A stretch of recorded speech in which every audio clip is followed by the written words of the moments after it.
चांद तारे तोड़े लाए हेलो।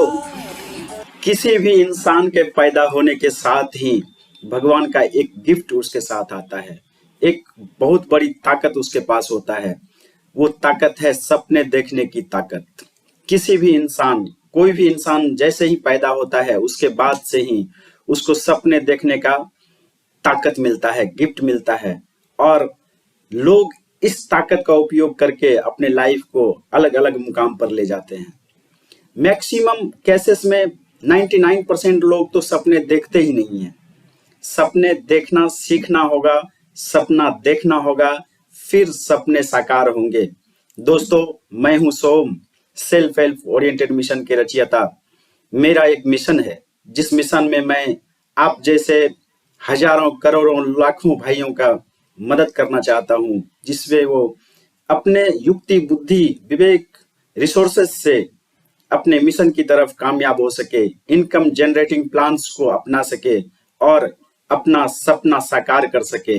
दोस्तों, अगर आप इस तरह के बातों को, इस तरह के वीडियोज को पसंद कर रहे हैं तो मेरे चैनल्स को लाइक, सब्सक्राइब और कमेंट करते रहें। दोस्तों, किसी समय की बात है, किसी एक गांव में जहां से बहुत से महान लोग पैदा हुए थे, बहुत उस गांव से निकल के बहुत से महान बने थे। उस गांव में एक रिसर्चर गए, शोधकर्ता गए और एक बड़े बुजुर्ग, जो उनके नजर में सबसे बुजुर्ग लगा, उनसे पूछते हैं कि बाबा एक चीज बताइए, इस गांव में कैसे इतने महान लोग पैदा हुए? बोले बाबू ऐसा कोई बात नहीं है, इस गांव में जितने भी लोग पैदा हुए हैं वो बच्चे पैदा हुए हैं और सारे लोग अबोध थे। कुछ समझबूझ सबका एक जैसा था, लेकिन अपने कर्मों से, अपने प्रयास से, अपने विवेक से, बुद्धि से वो महान हुए आने वाले दिनों में। इसलिए यहाँ कोई महान लोग पैदा नहीं हुए हैं। वो जितने भी महान लोग बने हैं वो अपने कर्मों से, बुद्धि से, विवेक से, सद्भावना से, मेहनत से, प्रयास से। दोस्तों, जो 1% लोग सपने देखते हैं, उस सपने देख के अपना व्यवसाय, बिजनेस स्टार्ट तो कर लेते हैं, लेकिन 15 महीना 18 महीना में लगभग होते होते उसका बिजनेस, व्यवसाय लगभग बंद हो जाता है। दोस्तों, सपने देख के बिजनेस तो स्टार्ट कर लेते हैं, लेकिन उसको कंटिन्यू नहीं रख पाते हैं और फिर सोचते हैं कि ये उद्यमी जो होते हैं, ये महान जो होते हैं, वो जन्मजात होते हैं, वो भगवान का दिया हुआ गिफ्ट होता है। वो अक्सर ऐसा नहीं कर पाएगा और वो फेल हो जाते हैं। दोस्तों, इतने इंफॉर्मेशन, इतनी व्यवस्था, इतनी संपदा होने के बाद भी इतने लोग व्यवसाय स्टार्ट करने के बाद फेल हो जाते हैं। आखिर ऐसा होता क्यों है? आइए हम देखते हैं इस वीडियो में। दोस्तों, मैक्सिमम केसेस में ऐसा देखा गया है कि जो उद्यमी होता है कोई जन्मजात नहीं होता है, बल्कि मैक्सिमम केसेस में ऐसा देखा गया है कि कहीं वो जॉब कर रहा था, कोई काम कर रहा था, कहीं टेक्नीशियन था तो कोई कारीगर था या कुछ भी था। उसको जब लगता है कि वो तो स्किल्ड है, वो बहुत अच्छा बना रहा है, वो अच्छा काम कर रहा है और उसका सारा क्रेडिट उसके मैनेजर, उसके बॉस को मिलता जा रहा है और वो उसके काम की तारीफ होती है, उसी के बैकबोन बन जाता है उस सिस्टम में वो, और उसी के काम के चलते उसका जो भी ऑर्गेनाइजेशन है उसका नाम हो रहा है, काम हो रहा है। लेकिन उसको लगता है कि उसके बदले इसका नाम तो हो ही नहीं रहा है, जबकि ये सारा बैकबोन, सारा कारीगरी, सारा टेक्निकल सब उसी का किया हुआ है। तब उसको लगता है क्यों नहीं मैं अपना एक बिजनेस स्टार्ट करूं, क्यों नहीं मैं एक काम स्टार्ट करूं, अपना काम हो, और वो काम स्टार्ट कर लेता है। मैं एक उदाहरण देता हूं। एक मुरारी नाम का लड़का था जो एक बर्गर बनाने वाला कारीगर था और एक अच्छे नामी रेस्टोरेंट में काम करता था। उसके बर्गर बनाए हुए बर्गर की तारीफ बहुत होती थी, बहुत टेस्टी बर्गर बनाता था। तो उस ऑर्गेनाइजेशन में, उसका उस होटल में, उस सिस्टम में उसका 90% उसका क्रेडिट जाता था कि वो इतना अच्छा बर्गर बनाता है और कस्टमर्स को वो बर्गर पसंद आता है। जब ये कुछ दिन चला, ये ऐसा काम देखा और जब इसको लगा कि नहीं, ये काम मेरे बदौलत ही इतना हो रहा है, लेकिन क्रेडिट में तो मेरा जीरो जा रहा है, मेरा क्या क्रेडिट है? सारा मैनेजर और ऑनर का होता है नाम। इन्होंने एक दिन ऐसा करके अपने काम से रिजाइन किया। फिर उन्होंने अपना एक किराए का मकान लिया, फिर कुछ लोन बैंक वगैरह से लिया या इधर उधर से कुछ व्यवस्था करके अपना एक बर्गर बनाने का काम स्टार्ट किया। कुछ दिन में अपना, जब वो छोटा स्टेज में था, बर्गर बनाने तो इसको आता ही था, फिर वो सारा काम, झाड़ू पोछा, साफ सफाई, सर्व करना, जो भी काम है सारा काम अकेले से स्टार्ट किया। इसके बर्गर की तारीफ धीरे धीरे होने लगी, कस्टमर्स आने लगे, भीड़ भीड़ होने लगी, इसका दुकान चल पड़ा। ये सिंगल ही सारा चीज हैंडल करता था, सारा फीडबैक लेना, टेस्ट के बारे में कस्टमर से ओरिएंट रहना, कैश बिलिंग करना, जो भी करना है इसको खुद से करना होता था। लेकिन एक समय ऐसा आया कि इसको लगा कि नहीं, ये काम तो बहुत हो रहा है, बहुत हो रहा है, क्यों नहीं हम एक मैन पावर हायर कर लें। फिर इसने, मुरारी ने एक मैन पावर हायर कर लिया। फिर क्या हुआ कि ये काम बढ़ता गया, वो आदमी पर डिपेंड होता गया, और फिर वो एम्प्लॉय जो था उतना अच्छा टेस्टफुल बर्गर बना नहीं पा रहा था। कस्टमर्स का कुछ कुछ शिकायत आने लगा, उसको टेस्ट में अंतर लगने लगा। फिर मुरारी जब ये कस्टमर्स की शिकायतें देखते देखते फिर वो उस एम्प्लॉय को हटा दिया, बोला कि नहीं मैं खुद से ही करूंगा। फिर से वो काम स्टार्ट करने लगा और अपने से ही करने लगा, खुद से करने लगा, कस्टमर का सेटिस्फेक्शन मिलने लगा। फिर से वापस, फिर इन्होंने जाके अपना समय, जो कि 8 घंटा 10 घंटा पहले काम करता था, 13 घंटा 14 घंटा लगाने लगा। रात दिन काम, फिर काम, फिर काम, इससे परेशान होने लगा। जब जॉब में ये था तो 10 घंटा 8 घंटा काम करके अपना फ्री हो जाता था। संडे मंडे का छुट्टी या कोई गवर्नमेंट का छुट्टी होता था तो उस दिन छुट्टी भी रहता था। लेकिन अब ऐसा आलम था, क्या संडे मंडे कुछ नहीं, 8 घंटे की बजाय 14 घंटे, 15 घंटे, 16 घंटे तक सारा काम अपने से देखना है। भीड़ भी बढ़ने लगा। अब उस तरह से जो पहले जैसे ही ध्यान देने लगा था, सब कस्टमर्स का रिव्यू लेता था, वैसा भी ये नहीं कर पा रहा था। ये पूरा सिस्टम उलझते जा रहा था। फिर हुआ क्या, इन्होंने एक और एम्प्लॉय लिया, फिर काउंटर कैशियर के लिए भी एक एम्प्लॉय लिया। इस तरह से इन्होंने अपना मैनेज किया। कर्ज भी इसके ऊपर बढ़ता जा रहा था। फिर हुआ क्या, इसका एक्सपेंसेस, खुद का एक्सपेंसेस बढ़ते चला गया। फिर ये एक तरह से और कर्ज में डूबता गया और कर्ज में डूबता गया। फिर हालात ऐसा हुआ कि इन्होंने अपना शटर बंद कर दिया, मतलब काम को ऑफ कर दिया।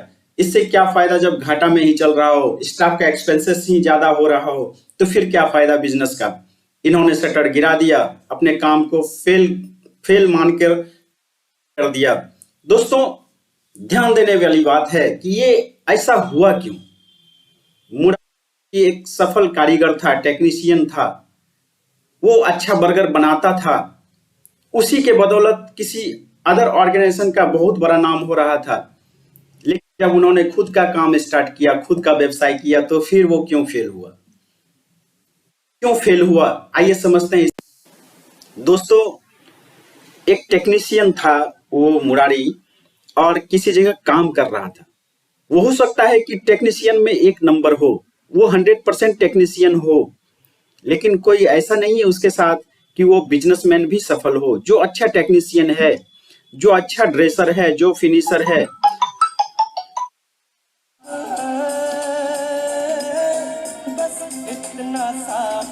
एक अच्छा टेक्नीशियन, एक अच्छा मैनेजर हो, अपने पास्ट को ध्यान में रखता हो और निर्णय लेता हो, एक्शन लेता हो, कोई जरूरी नहीं है वो 100% अच्छा मैनेजर भी अपने काम को मैनेज कर सके, ऐसा नहीं है।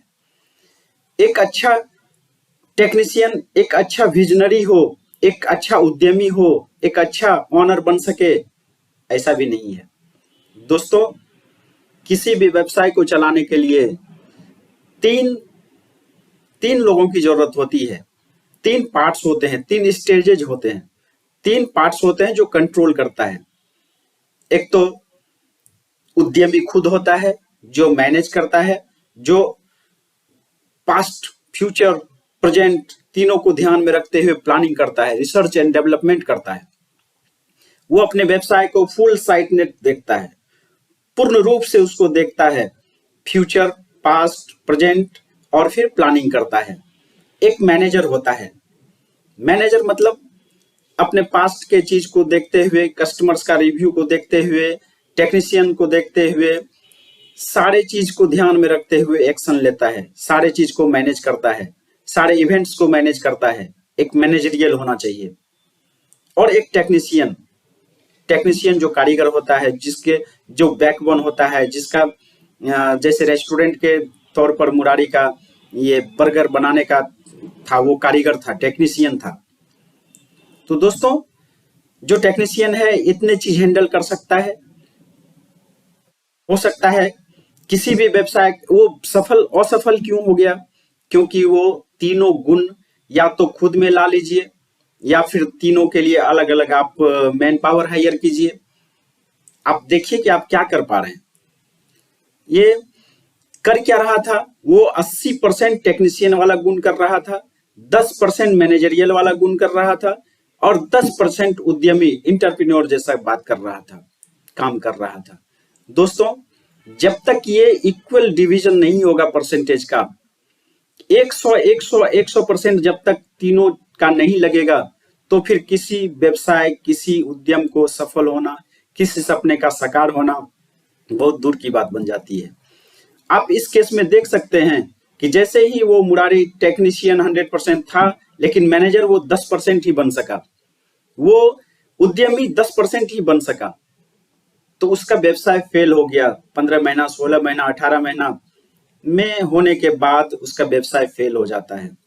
दोस्तों, ये सिस्टम है कि हमको तीनों में बराबर बराबर परसेंटेज होना चाहिए, तीनों का नॉलेज बराबर बराबर होना चाहिए। या तो आप मैन पावर हायर कीजिए, या फिर अपने खुद में वो तीनों गुण लाइए।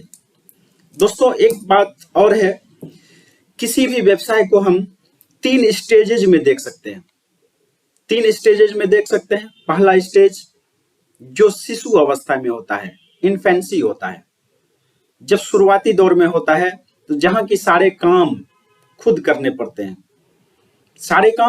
पड़ते हैं, सफाई, मैनेजरियल, टेक्नीशियन और ऑनरशिप, सारा चीज खुद करना पड़ता है।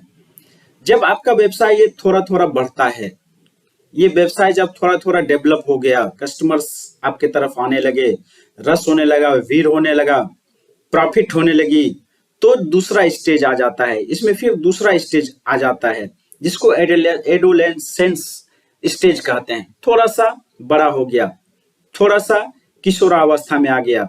यहाँ पर भी आपको तीनों बातों को ध्यान में रख के काम को आगे बढ़ाना होता है। यहाँ पर बात को जो मैनेजरियल है, फिर टेक्नीशियन है, और फिर आपका उद्यमी वाला गुण है, तीनों गुण को समान रूप से देखना पड़ेगा। फिर तीसरा स्टेज होता है मैच्योरिटी स्टेज।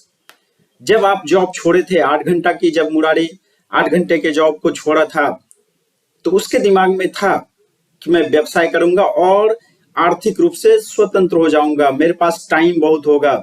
लेकिन हुआ नहीं ऐसा।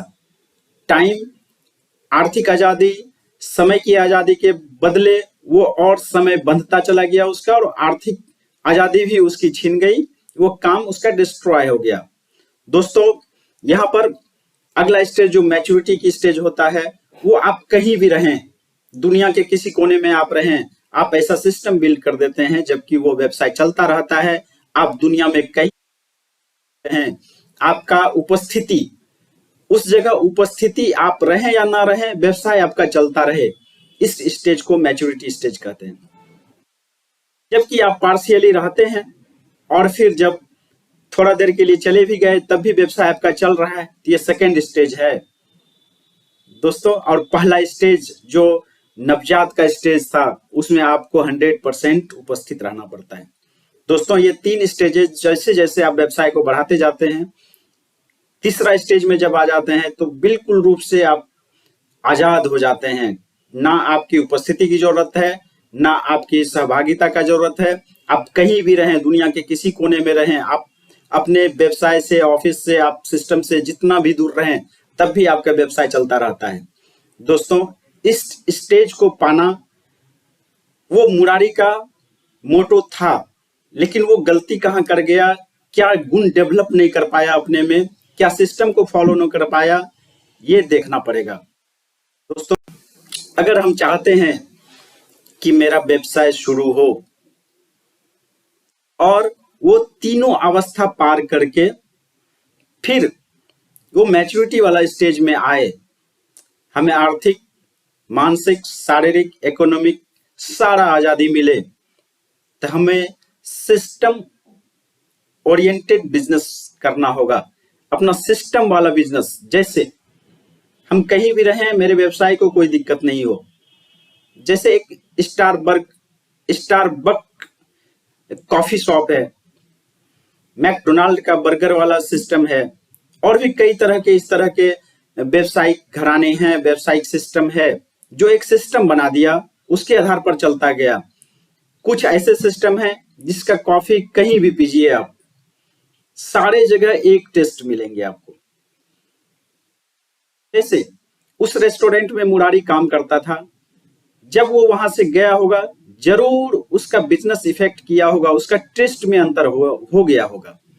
जो नए एम्प्लॉय आए होंगे, जो नए टेक्नीशियन आए होंगे, उसका बनाने का एक तरीका अलग होगा, उसका सिस्टम अलग होगा, उसका स्वाद में डिफरेंस आया होगा। लेकिन स्टारबक कॉफी जो है पूरे वर्ल्ड में, अमेरिका, चीन, इंडिया, नेपाल, कहीं भी आप पीजिए, उसका टेस्ट वही रहता है, क्योंकि उसका एक सिस्टम जनरेट किया हुआ है, उसका बनाने का एक फार्मूला अलग से किया हुआ है, उसमें एक सिस्टम बना हुआ है। जो नया लोग आया वो उस सिस्टम को फॉलो करके जस्ट वैसा ही कर लेता है। इस तरह से किसी एक कारीगर, एक टेक्नीशियन, किसी एक आदमी पर भरोसा नहीं करके उस तरह का कैसा टेस्ट बनेगा नहीं बनेगा, ऐसा कोई सिस्टम नहीं है। उसमें सिस्टम बना हुआ है कि आप आइए, आपको ट्रेंड करना है, रिसर्च एंड डेवलपमेंट टीम है, उसको ट्रेंड किया, उस जो इसके रियल टेस्ट होता है, जो एक टेस्ट है बना हुआ फिक्स, उसी तरह का वो सिस्टम बना के तैयार करेगा। एक नया एम्प्लॉय भी एक पुराना एम्प्लॉय जैसा ही टेस्ट तैयार कर सकता है। उसका सिस्टम है, सर्विंग सिस्टम, एक सिस्टम है बना हुआ। दोस्तों, कुछ स्पेसिफिकेशंस भी उस तरफ हम नहीं जाएंगे। जैसे कस्टमर को जैसे चाय या कॉफी मिला तो उसमें उसका नाम, उस कप में उसका नाम लिखा रहता है, इससे वो कस्टमर ओरिएंटेड होता है, उस तरफ जाना नहीं है। हमको एक सिस्टम देखना है। जब आप किसी भी स्टारबक के दुकान से, जो ऑफिस होता है, जो उसका कैंटीन है, उसके आसपास से गुजरिएगा, सब जगह एक जैसा आपको सेंट लगेगा, वो चाय का टेस्ट एक जैसा मिलेगा, बिहेवियर एक जैसा मिलेगा, मैनेजर का बात करने का स्टाइल एक जैसा मिलेगा, सिस्टम एक जैसा मिलेगा। कहीं भी चले जाइए तो इस तरह का जो सिस्टम है, जब आप मैच्योरिटी स्टेज में आना चाहते हैं, पाना चाहते हैं, तो इस तरह का सिस्टम आपको बनाना पड़ेगा, फॉलो करना पड़ेगा, स्टेजेस फॉलो करने पड़ेंगे। दोस्तों, इस तरह का वीडियो अगर पसंद आ रहा है आपको, तो आप मेरे चैनल्स को लाइक और सब्सक्राइब करते रहें। धन्यवाद।